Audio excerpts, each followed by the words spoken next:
हर हर महादेव। श्री शिवाय नमस्तुभ्यम। ओम नमः शिवाय। कैसे हैं आप सब? अगर लाइफ में कुछ अच्छा नहीं भी चल रहा है तो अब सब कुछ अच्छा होने वाला ही है, क्योंकि हम सब आ गए हैं भोले बाबा की शरण में और सारी समस्या का हल है एक लोटा जल। तो आइए आज के नए उपाय के बारे में जानते हैं, जो कि भाई दूज का नया उपाय है। इसको यम द्वितीया भी कहा जाता है। इसको यम द्वितीया इसलिए कहा जाता है क्योंकि जो सूर्य नारायण जी की पत्नी थी माया छाया जी, उनके गर्भ से जो पुत्र उत्पन्न हुए थे उनको यम कहा जाता, और जो बहन उत्पन्न हुई थी उनको यमुना जी कहा जाता है। तो ये यम जी और यमुना जी दो भाई बहन की कथा है, जिसको हम लोग पहले श्रवण करेंगे, उसके बाद में इसमें आपको उपाय भी बताऊंगी।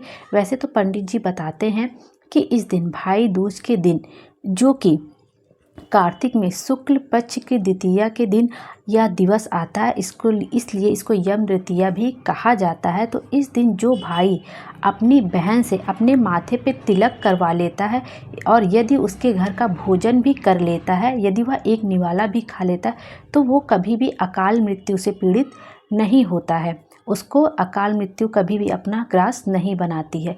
तो यह सबसे महत्वपूर्ण बात है कि अपने जो भाई दूज का सबसे महत्वपूर्ण बात यह है कि इस दिन हर एक भाई को अपनी बहन से तिलक जरूर से ज़रूर करवाना चाहिए, क्योंकि यमुना जी को ये वर मिला हुआ था जब यमुना जी ने अपने दोनों भाइयों को, यम जी और शनि महाराज जी को, अपने घर पर निमंत्रण दिया था। तो आइए इस कथा को पूरा सुनते हैं, समझते हैं, और उसके बाद मैं आपको इस दिवस की पूजा विधि भी आपको बता दूंगी कि इस पूजा को जो हम दीपावली से पूजन स्टार्ट किए हैं उसको कैसे पूरा करना है और आज कैसे समाप्त करना है और हर चीज़ का विसर्जन कैसे करना है। तो आइए इस कथा का श्रवण कर लेते हैं।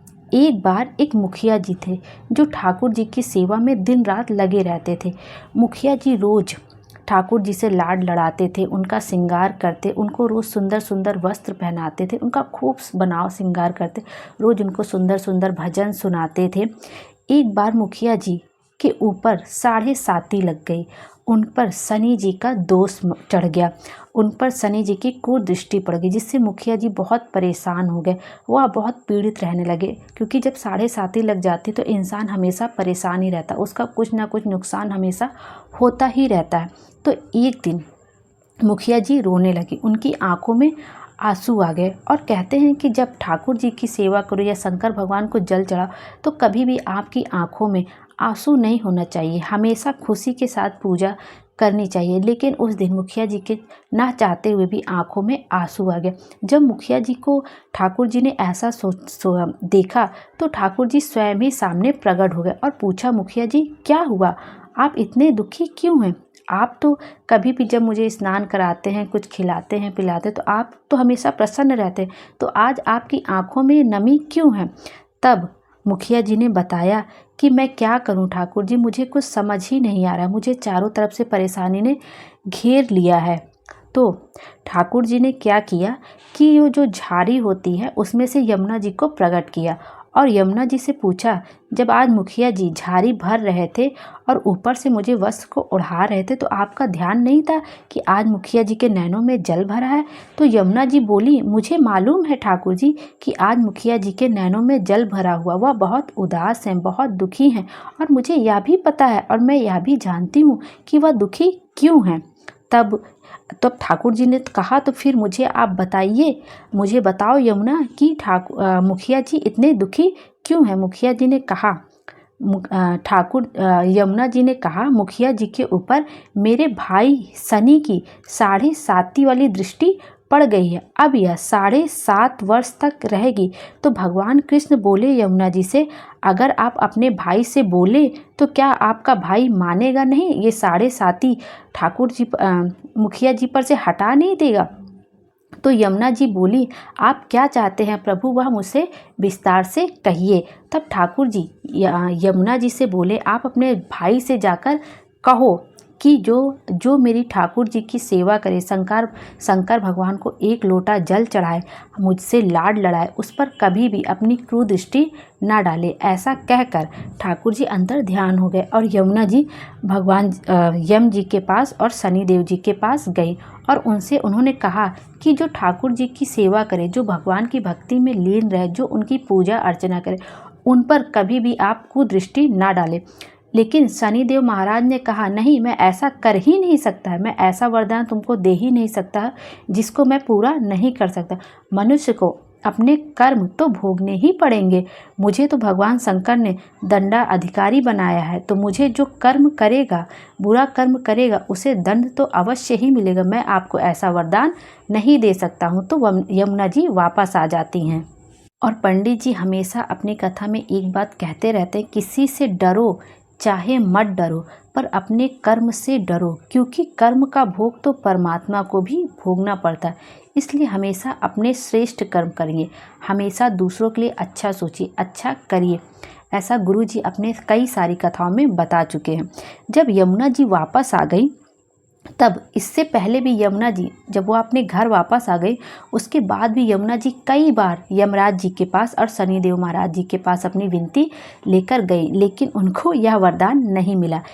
ऐसे ही धीरे धीरे समय बीतता गया और कार्तिक का पावन महीना आया, जिस दिन शुक्ल पक्ष की द्वितीया तिथि थी। यमुना जी ने खूब बनाव श्रृंगार किया, खूब सज धज के अपने भाइयों के घर गई। और जब वह घर की तरफ जा रही थी, अपने भाइयों के घर की तरफ, तो उनको रास्ते में ही ठाकुर जी मिल गए और उन्होंने पूछा, यमुना कहाँ जा रही हो? तो यमुना जी कहती हैं, उस दिन मैं अपने भाइयों के पास गई थी, पर वर प्राप्त नहीं हुआ था, लेकिन आज मैं कुछ ऐसा करने जा रही हूँ कि मेरे भाई मेरे दरवाजे पर आकर मुझको वर दे कर जाएंगे। ये मेरा अटूट विश्वास है। तो ठाकुर जी कहते हैं कि ऐसा तुम क्या करोगी जिससे तुम्हारे भाई तुम्हारे घर आएंगे और तुम्हें वरदान दे के जाएंगे?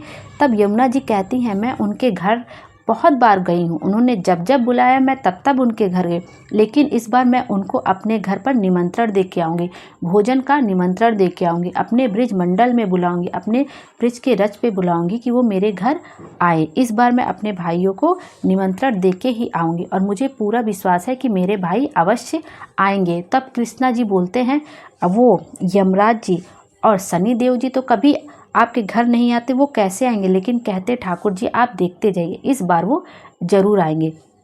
ऐसा कह के यमुना जी अपना खूब बनाव श्रृंगार करके अपने भाइयों के घर पहुंचती हैं।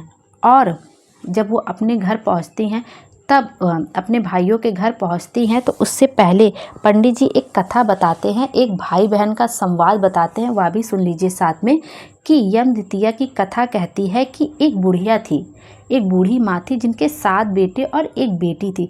और बुढ़िया जी को श्राप लगा हुआ था, बुढ़िया माँ को श्राप लगा हुआ था कि आपके यहाँ जिस भी पुत्र की शादी होगी वो उसको अकाल मृत्यु का वो ग्रास बनेगा, उसको सांप डस लेगा। जब वह शादी करके बहू को घर ले आएगा तो उसको सांप डस लेगा। यह सुनकर उसकी बहन बहुत दुखी और उसकी माँ भी बहुत दुखी हुई। उसमें से 6 भाइयों की जब शादी हुई तो उनको सांप डस चुका था और 6 भाभी विधवा हो चुकी थी, केवल एक भाई बचा था उस बहन का। तो एक दिन जब ये भाई दूज का पर्व आया तो माँ ने कहा, बेटा अपने बहन के घर चले जाओ और दूज का तिलक लगवा लो। तो बहन को जब सूचना मिलती है तो वो खूब भाई का सम्मान करती, आदर सत्कार करती, तरह तरह के पकवान लगाती, बहुत खुश रहती। लेकिन एक बात से चिंतित भी रहती कि अब मेरी भाई की शादी तय होगी, अब तो उसे सांप डस लेगा और वो भी अकाल मृत्यु का ग्रास बन जाएगी। तो बहन सोचती है मैं ऐसा क्या करूं कि मैं इसका मुझे कुछ निवारण मिल जाए। तो वो सोचती है कि इस बार जो भी शादी की सारी रस्में होंगी उसमें मैं अपने भाई को पीछे कर दूंगी और उसका स्वरूप धरकर खुद ही आगे आ जाऊंगी। तब जब शादी की सारी रस्में स्टार्ट होती हैं और वो दूल्हे का रूप धारण कर लेती है और अपने भाई को समझा बुझा के किनारे कर देती है कि जहाँ जहाँ पे ऐसी पूजा और रस्मों रिवाज की विधियाँ होंगी मैं ही आगे आऊँगी तुम्हारा रूप धर के। तो जब पीपल के वृक्ष के नीचे उसके भाई को ले जाया जाता है तो वह उसकी जगह पर खुद अपने जो बहन रहती है वो अपने भाई का रूप धर के पीपल के वृक्ष के नीचे पूजा कर लेती। जो सारी रस्में होते हैं फेरे के, सारी रस्में वो खुद ही करती है कि जो भी आज आनी हो वह मेरे ऊपर। जब विवाह करके बहू घर आती है तो वो सांप फिर से आ जाता है उसको डसने के लिए, लेकिन वो इस बार देख के आश्चर्यचकित हो जाता है कि ये सारे फेरे वगैरह तो सब कुछ इसकी बहन ने लिया, तो मैं इसको कैसे अपना ग्रास बनाऊं। तो इसी प्रकार वो सांप भी उसको माफ़ कर देता है और वो अकाल मृत्यु से बच जाता है, क्योंकि उस भाई की रक्षा उसकी बहन कर रही थी। इसलिए इस भाई दूज का बहुत ही पवित्र महत्व है। तो अब हम लोग आगे चलते हैं, जिसमें जब यमुना जी अपने भाइयों के द्वार पर पहुंचती हैं। सबसे पहले यमुना जी पहुंचती हैं यम द्वार पर। जब यमराज जी के घर पहुंचती हैं यम द्वार पर तो भाभी जी सामने खड़ी रहती हैं और पूछती हैं, जीजी कैसे आना हुआ। तो वो कहती हैं, भाभी मैं भैया को निमंत्रण देने आई हूँ। तो भाभी पूछती, अच्छा किस बात का निमंत्रण देने आई हैं। तो वो कहती हैं कि मैं कार्तिक महीने के शुक्ल पक्ष की जो द्वितीया तिथि है, बस मैं चाहती हूँ कि उस दिन मेरे भाई मेरे घर आएँ और भोजन करें। मैं भोजन का निमंत्रण देने आई हूँ। और उसके बाद वो शनि महाराज के घर चली जाती हैं और वहाँ भी उनको निमंत्रण देके आ जाती हैं। वैसे तो बहुत बार उन्होंने यमुना जी ने अपने भाइयों को अपने घर बुलाया, लेकिन एक बार भी उनके घर नहीं आए। वो बुलाते बुलाते थक चुकी थी यमुना जी, लेकिन उनके दोनों भाई कभी भी उनके घर नहीं आए।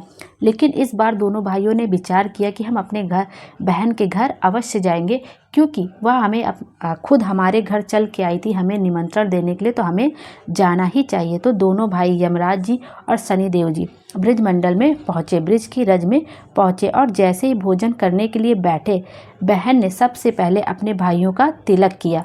तो भाई ने पूछा, जीजी बोल आपको क्या चाहिए। तो इतने में यमुना जी की आंखों से आंसू की धारा बह रही, वो एकदम दुखी हो गई। यमराज जी फिर उनसे पूछते हैं कि बहन तुझे क्या चाहिए, बोल तो इतनी दुखी क्यों है, रो क्यों रही। तो यमुना जी कहती है, मैं दोनों भाइयों से बस एक ही वर मांगती हूँ कि जो कोई यम द्वितीया के दिन यमुना जी के जल में स्नान करे वो सारे बंधनों से मुक्त हो जाए। यमराज जी कहते, तू केवल इतना सा ही वर मांगती है, चल मैं तुझे वर देता हूँ कि यम द्वितीया के दिन जो भाई इस दिन अपने बहन के हाथ से अपने माथे पर तिलक करवाएगा वो यम की कैद में कभी नहीं जाएगा, उसे अकाल मृत्यु कभी नहीं डसेगी। ये वचन मैं तुझे देता हूँ। फिर शनि महाराज ने भी कहा, मैं वचन देता हूँ कि जो यम द्वितीया के दिन मस्तक पर तिलक धारण करेगा अपनी बहन के हाथ से और उसके घर भोजन करेगा, चाहे एक निवाला ही वो अपने बहन के घर क्यों न खाए, उसको न कभी 7.5 लगेगा न कभी ढैया लगेगा। तो आज 15 नवंबर के दिन यह यम द्वितीया पड़ेगी, तो सभी बहनें अपने भाइयों को तिलक जरूर करें और यमुना जी हमारा सबका कल्याण करें। अब मैं आपको यह बता देती हूँ, जो इस दिन यम द्वितीया के दिन भाई दूज की जो आखिरी पूजा की विधि है वह कैसे करनी है। हम सब ने दीपावली की 5 दिन की पूजा जो पंडित जी ने बताई थी उसमें से 4 दिन की पूजा अच्छे से कर ली है। सबसे पहले हमने धनतेरस की पूजा की, फिर छोटी दीपावली की, फिर दीपावली की, फिर गोवर्धन पूजा की। तो अब जो 15 नवंबर कल पड़ रहा है उस दिन हमें करनी है भैया दूज यम द्वितीया की पूजा। तो वह कैसे करनी है, जो थाली में हमने पूजन किया है, जिस चौकी पे हमने पूजन किया है और जिस 2 सिक्के थाली में हमने जो 2 सिक्के रखे थे, एक चांदी का सिक्का रखा था और एक सादा सिक्का रखा था मौली बांधकर जिसका पूजन किया करना, उसी थाली में हमें वापस आज पूजन करना है। तो हमें एक छोटी सी थाली बनानी है और उसमें रखना है एक कमल गट्टा, एक हल्दी की गठान और एक अमर बेल का टुकड़ा और घी के 5 दिए। और माता लक्ष्मी का पूजन करने के लिए आप रोली रख लीजिए, चावल रख लीजिए, चंदन रख लीजिए, लाल फूल रख लीजिए, मौली रख लीजिए, हल्दी रख लीजिए, मेहंदी रख लीजिए, अबीर गुलाल और सारी अच्छी अच्छी चीज़ें जो भी आपको माता लक्ष्मी को चढ़ानी हो, भोग रख लीजिए, खीर ले लीजिए या कोई मिष्ठान ले लीजिए, उसको आप अपनी थाली में सजा लीजिए पूजन करने के लिए। तो अब चलिए उसी थाली में हमें हमने अपनी ये थाली की पूजा सजा ली है कि हमें क्या क्या सामग्री चाहिए। तो चलिए अब हम पूजा करने की विधि देख लेते हैं। तो जिस थाली में हमने पूजन किया और एक चांदी का सिक्का और एक सादा सिक्का रखा है मौली बांधकर, उस पर सबसे पहले हम जल वगैरह छिड़क देंगे जिससे सब कुछ शुद्ध हो जाए। और उसके बाद हम एक जो कमल गट्टा, हल्दी की गठान, अमर बेल का टुकड़ा वगैरह सब माता लक्ष्मी को समर्पित कर देंगे। फूल चंदन वगैरह जो भी हमने अपनी थाली में लाया सब माँ लक्ष्मी को चढ़ा देंगे, धूप दिखा देंगे, बत्ती दिखा देंगे और जो हमने 5 दिए जलाए हैं उसको हमें मंदिर में प्रज्वलित कर देना है थाली के आसपास। और उसके बाद सब कुछ चढ़ाने के बाद आप भोग लगा दीजिए, आरती कर लीजिए।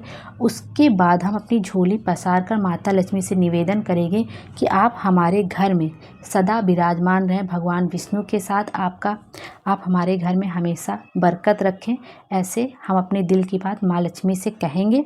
और अपनी झोली में 2 सिक्के, जो एक चांदी का है और एक सादा सिक्का, आपने डाल लीजिए। और एक कमल गट्टा उठा लीजिए, एक अमरबेल जो आपने सब माँ लक्ष्मी को चढ़ाया है उसमें से एक कमल गट्टा उठा लीजिए, एक अमरबेल और एक हल्दी की गठान उठा लीजिए और अपनी झोली में डाल लीजिए। और वहाँ से चौकी को हटा थोड़ा सा सरका दीजिए और हाथ में जल लेकर उसको उस जगह को अच्छे से पोंछ दीजिए। फिर आप जैसे ये सामान हटा देंगे तो आज की पूजा आपकी पूर्ण हो जाएगी। उसके बाद जो आपने झोली में सामान रखें उसको आप किसी लाल कपड़े में बांध दीजिए। आपने किसी भी डिब्बी में रख दीजिए। जो आपने एक कमल गट्टा, एक हल्दी का गठान और जो एक आप अमरबेल का टुकड़ा है और जो 2 सिक्के हैं उसको आप किसी वस्त्र में बांध दीजिए या आप किसी डिब्बी में रख दीजिए। और उसको अपने घर में जहाँ आप लक्ष्मी रखते हो, जहाँ आपसे व्यापार चलता हो, गल्ला रखता हो, उसमें उसको रख दीजिए माँ लक्ष्मी का नाम लेकर, उनका स्मरण करके। और फिर 5 दिए जो आपने भगवान के सामने रखे थे, माता लक्ष्मी के सामने चौकी पे जलाए थे, उसको क्या करिए कि जहाँ पे आपने लक्ष्मी रखी है वो एक दिया वहाँ अलमारी में दिखाकर आप अलमारी के ऊपर रख दीजिए, साइड में रख दीजिए, कोने में रख दीजिए, जहाँ पे भी जगह हो कि किसी सामान में पकड़े वगैरह नहीं आग, तो ऐसा देख के अगल बगल आप उसको दिए के रख दीजिए। और एक दिया मंदिर में रख दीजिए और एक दिया जहाँ पानी पीने का स्थान रहता है वहाँ पर रख दीजिए। एक दिया तुलसी जी के क्यारे के पास रख दीजिए और एक दिया घर के हॉल में रख दीजिए। उसके बाद जब आप 5 दिए रख लीजिए तो माता लक्ष्मी का स्मरण करिए और द्वार पर थोड़ा सा पीले चावल डालकर अंदर की ओर घर में प्रवेश करिए। इस प्रकार आपकी ये जो आज की पूजा है 15 नवंबर की भाई दूज की पूजा, वो संपूर्ण हो जाएगी। और माता लक्ष्मी से निवेदन करिए कि आप हमारे घर में सदा रहिए, आपका निवास हमारे घर में स्थायी निवास सदा के लिए रखिए। और यदि मुझसे पूजा की उपाय बताने में कोई गलती हो गई तो मुझे क्षमा करिएगा। श्री शिवाय नमस्तुभ्यम। हर हर महादेव। भोले बाबा हम सबकी मनोकामना पूरी करें। और भाई दूज की सबको हार्दिक शुभकामनाएं। और कमेंट में सब लोग हर हर महादेव लिखना ना भूलिएगा। श्री शिवाय नमस्तुभ्यम। हर हर महादेव। धन्यवाद।